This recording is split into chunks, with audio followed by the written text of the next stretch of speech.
இந்த கர்டுக்கும் யோகர்ட்டுக்கும் அப்படி என்னதான் டிஃபரன்ஸ்? இது நிறைய பேருக்கு இருக்க ஒரு காமனான ஒரு டவுட். அதை பத்தி பார்ப்போம் வாங்க.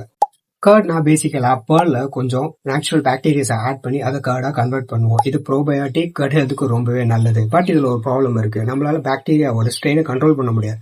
ஸோ இதோட குவாலிட்டி அண்ட் பெனிஃபிட்ஸ் வேரி ஆகிக்கிட்டே இருக்கும். யோகர்ட்டும் கர்ட் மாதிரி, ஆனா இதுல எக்ஸ்ட்ராவா 2 பாக்டீரியல் ஸ்ட்ரெயின்ஸ் ஆடுறதுனால உங்களுக்கு ப்ரோபயோட்டிக் ரொம்பவே அதிகமா இருக்கும். Like Lactobacillus bulgaricus and Streptococcus thermophilus. இந்த 2 பாக்டீரியாஸ் ஆட் ஆகுறதுனால உங்களோட ப்ரோபயோட்டிக் வேல்யூஸ் இதெல்லாம் ரொம்பவே அதிகமா இருக்கு. ஆனா இது ரெண்டுத்துக்கும் இருக்கிற நியூட்ரிஷனல் டிஃபரன்ஸும் பெருசா டிஃபரன்ஸ் ஒன்றும் கிடையாது.